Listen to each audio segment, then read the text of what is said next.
Hello everyone, welcome back to another video.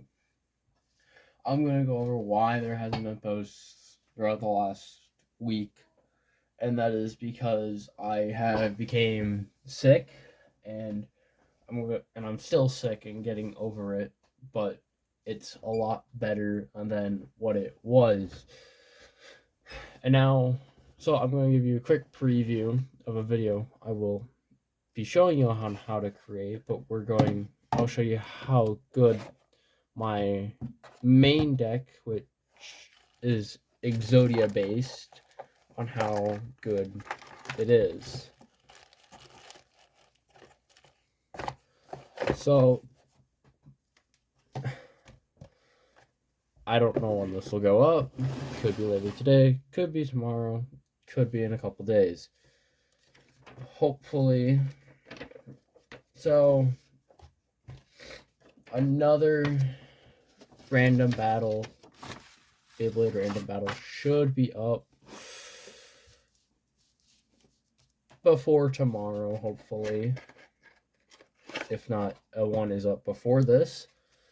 So I'll show you what the fusion cards in this deck are. It's Dark Rebellion, XYZ Dragon, Phantom Knife, Cursed Javelin, Sky Cavalry, Utopia Rising, Herald of Pure Light, and Shadow Lich. Which you can see all lower level cards and monsters. Now we will do a test draw of 6 cards, which this is the hand.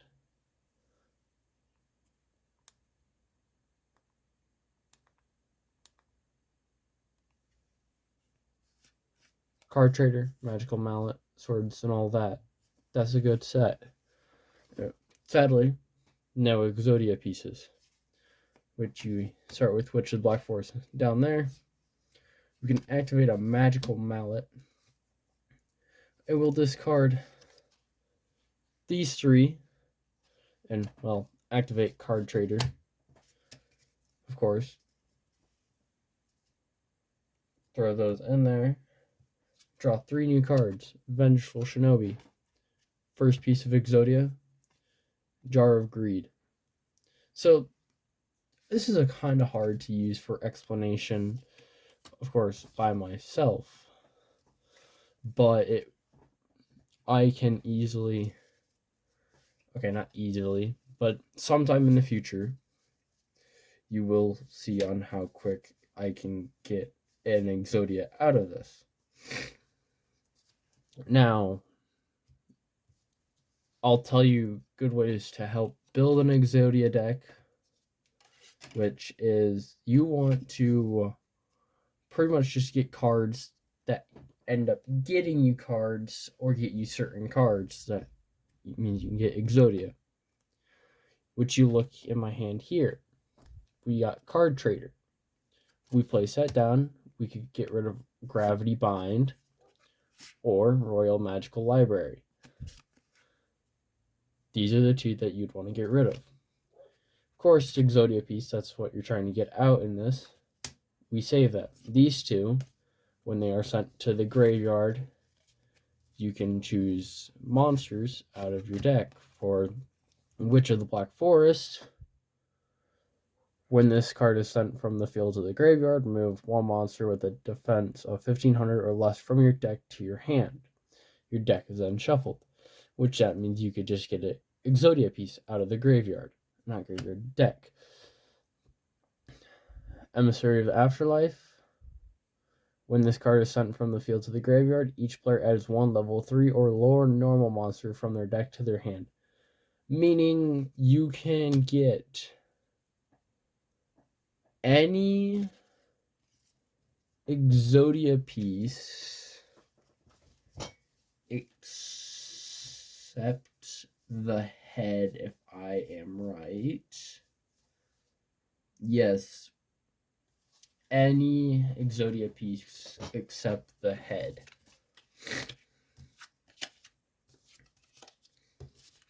So if you're trying to build a good Exodia deck, and Exodia deck based along some cards you'd want in it for sure be Emissary of the Afterlife, Witch of the Black Forest, Sangan.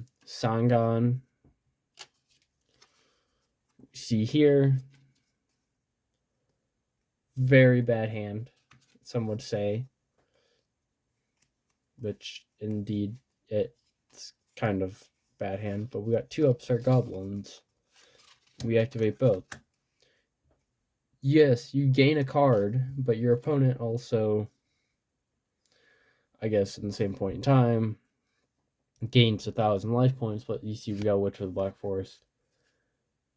We also have a Jar of Greed. That wasn't the greatest hand, I'll be honest. Excuse me. But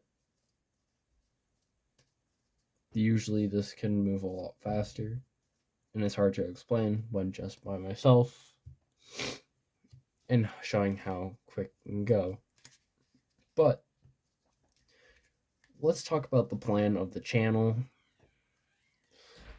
So the overall plan of the channel is to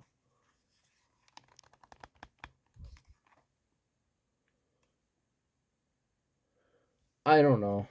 So this is just stuff all about what me and a friend of mine enjoy doing. And so pretty much I created the channel thinking, hey, I might as well record videos while me and my friend just do what we normally do. Meaning, hey, we could create quite a few videos, and throughout one day we hang out and see each other because we do a lot of stuff. We play Yu-Gi-Oh! We play Pokemon. We both do Beyblade with each other. Pretty much meaning excuse me, I might as well get something out of this channel, or out of doing this. And throughout this, we have for sure gonna get 2 Exodia pieces, because when these monsters are destroyed, you want to take an Exodia piece. Magical Mallet. I really don't know what we'd get rid of. Probably Time Wizard and Time Wizard alone. On that for Magical Mallet. Seeing how we play this. We'd want to summon Sangan. Defense mode. Opponent doesn't know what it is. Graceful Charity.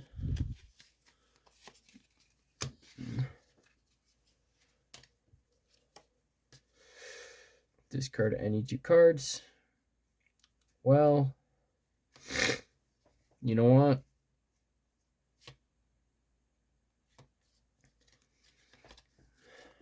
Which you can see we got Call of the Haunted and Sangan.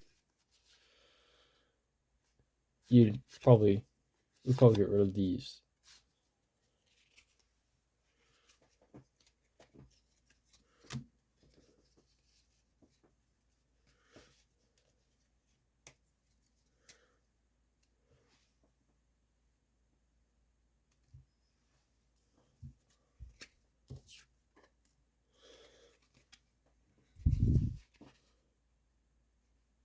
And then we'll activate Card Trader for Magic Effect and get rid of Magical Mallet. But what? You just said you'd probably use it? Well, yeah. Then I Call the Haunted. So, being not a very good setup, but that is, you can get 3 Exodia pieces within so far 2 turns. because they destroy this right away. Even if they don't, your next turn, you draw. Okay, remember first, whatever. Summon another Sangan. Card Trader activates. Get rid of Call of the Haunted. Throw that in.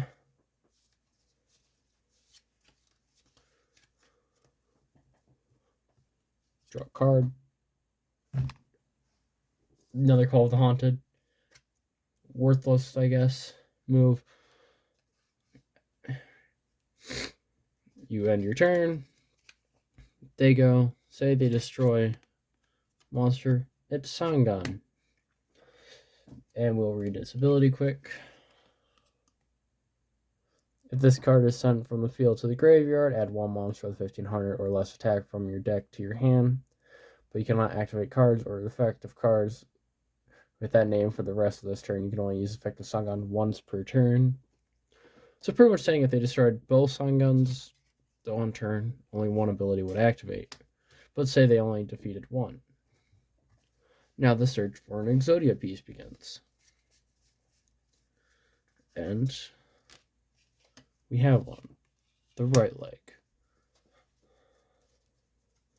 But now we have two pieces of Exodia. We're going to do a quick show off of how quick I can Magical Mallet. Alright. Card Trader. Activate. We'll get rid of Call of the Haunted. Once again. For the third time.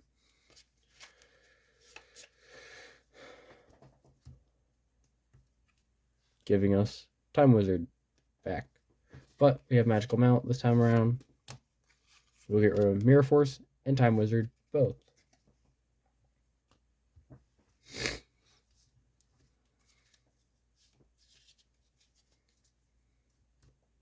One, two. Throw that there. Activate Upstart Goblin. Draw another card. Torrential Tribute. Which, in this case, you'd want to set both of these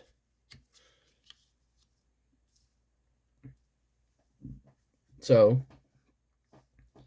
say, okay, they draw, and now they summon a monster. You would act Torrential Tribute. When a monster or monster is summoned, destroy all monsters on the field.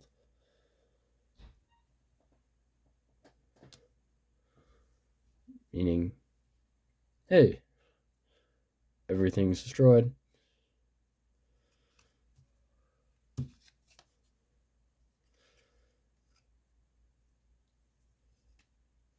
Don't know if I'm playing this right. Usually we don't do this, but I can't think right now.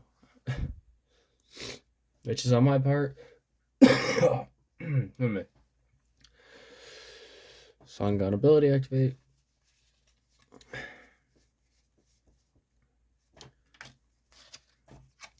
Left arm. Well, you can't see that, but left arm.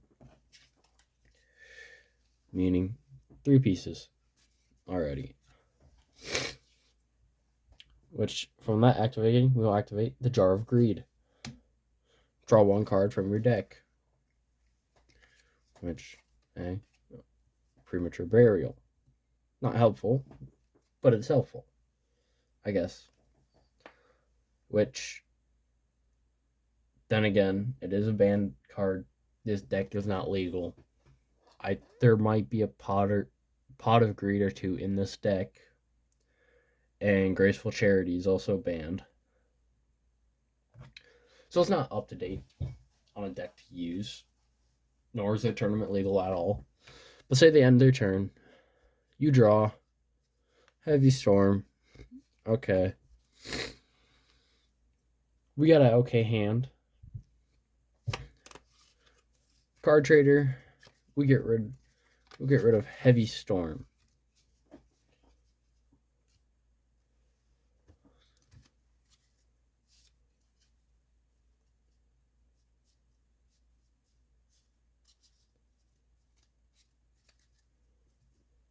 Draw a card.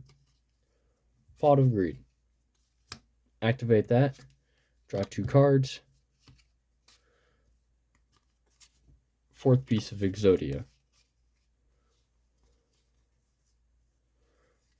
Premature Burial and Magical Mallet is what we have left. There's 2 ways we could play this game. We could take the risk and play Magical Mallet using Premature Burial. Or we could use Premature Burial, bringing Songun back to life from the graveyard, and let them destroying that. They don't know how many Exodia pieces we have. That's the thing I love about this deck. Unless they've been counting the ones you get from the monsters. But that doesn't mean they don't know the ones that you've drawn normally. Pulling out how good Exodia decks are to have, but we'll go Magical Mallet route. Activate that. Premature Burial. Back in the deck. That's another thing. We could have used this Call of Haunteds as well to also bring back a Songun. We draw Witch of the Black Forest. We summon those in defense mode, and we end our turn. Now, I'll be honest, this is one trick I love saying when it comes down to the moment. Even if I don't have 4 pieces of Exodia in my hand, this is a saying I love to say just to annoy my opponent and get them thinking. Because, of course, you need to get rid of the monsters somehow.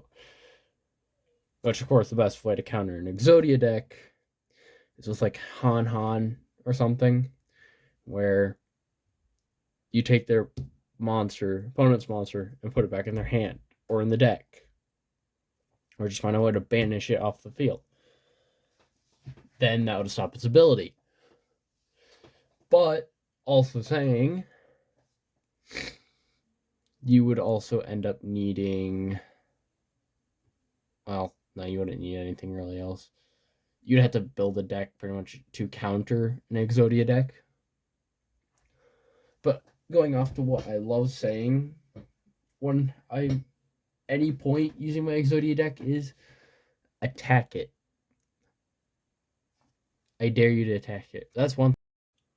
The other thing I would love saying is, well, attack it. You don't know how many pieces I have. I can win right now. Or I just gain another piece, being a step closer to win. Which, of course, I usually end up saying it when I already have 3 or 4 pieces of Exodia. But say they're smart, they don't attack this card. Oh well, they end their turn, we draw. Swords of Revealing Light. Well, that's not what we want right now, is it, guys? Now when we have 1 monster left, and we want them to destroy it, heck. So Swords Revealing Light, meet Card Trader. Go back into the deck you have come, and we are going to get this on the road.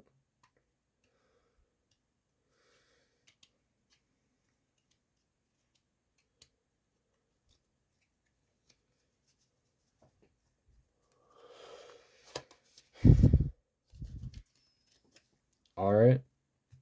And then we draw our card. Our card of safe return. Not a half bad card. When a monster special summon to the field from your graveyard, you can draw 1 card. It comes in hand, of course, saying, hey, especially, I guess, in this part, you saw how many Call of the Haunteds we drew. And then also the Premature Burial. There's Monster Reborn in here.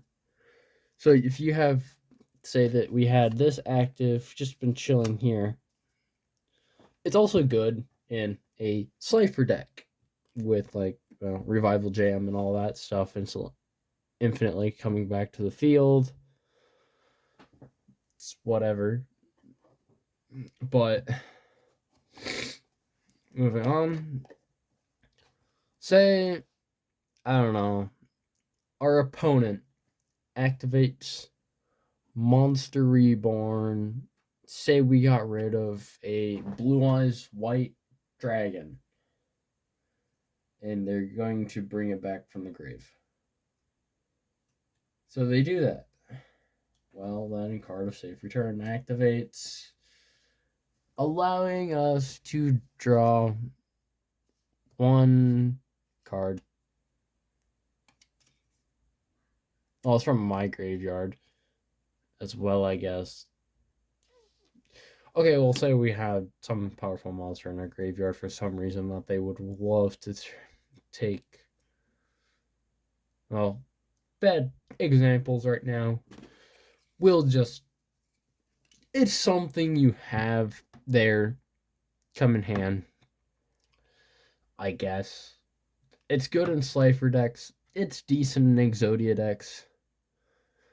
If you need to get, like, how I have Call of the Haunted, Premature Burial, Monster Reborn in here.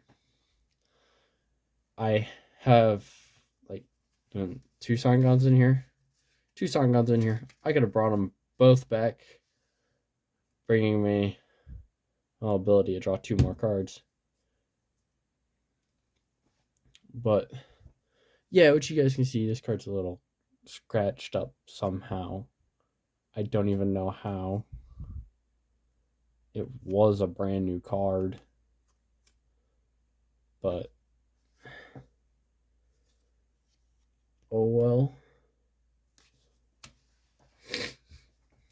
So, we end our turn. And they go. Say they still brought up that Blue Eyes, so there's all this.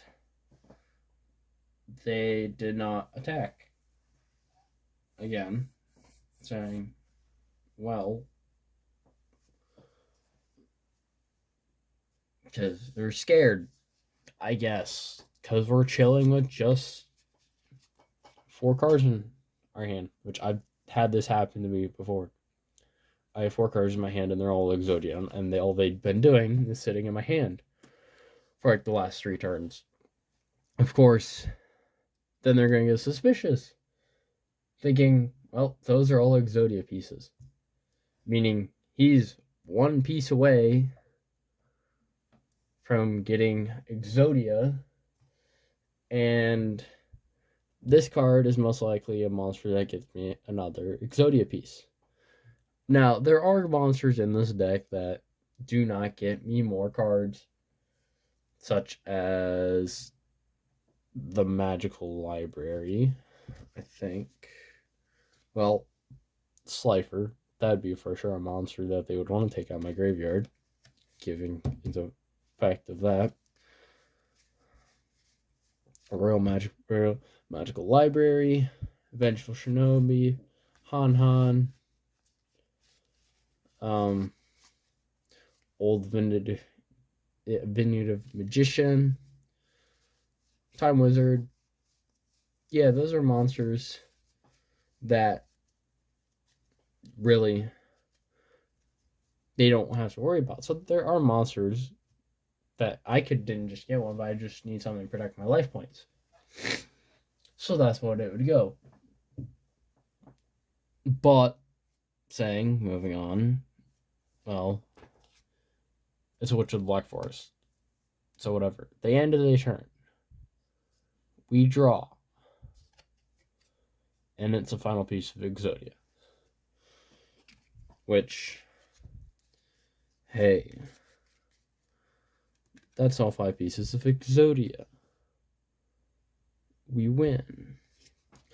Another thing, I'm just gonna say this out to anyone I battle, and they end up saying this.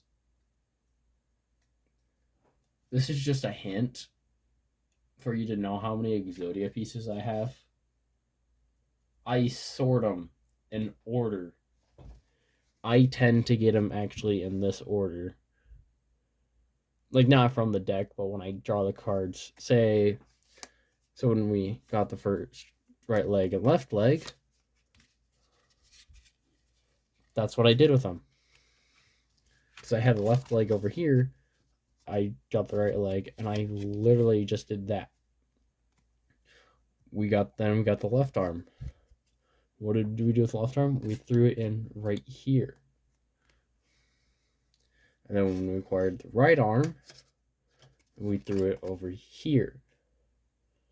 And then the head to finish it off, we just throw right there. We have all 5 pieces. Exodia, obliterate, all that. But pretty much saying it doesn't. This is me. That is one thing I do with Exodia for some reason. I put it in order. So anyone I battle or will battle, there's your little hint on how I use the Exodia deck, and good way for you to maybe figure out how many cards I have. And also, by the way, when we had both level 3 Sangans, we could have brought out the Shadow Lich, which still has never been played when I've had it for years. But, oh well. Actually, no. It's been played once. Recently. Like, Christmas. That was when it was first played. So, that was it. Kind of, well, quick explanation of why I haven't posted. Quick explanation on the channel. What do we do on the channel? Well, it's called Burst TCG. Pretty much saying, hey, Beyblade, but broken driver. Bad Beyblade to grab, but there's one next to me. Guys, don't break your drivers. They mess up your Beyblades, making them unusable. So Beyblades, Yu-Gi-Oh, and Pokemon. So pretty much trading card games, period. The ones that I play. I will say this. We might throw some stuff out there. We might do some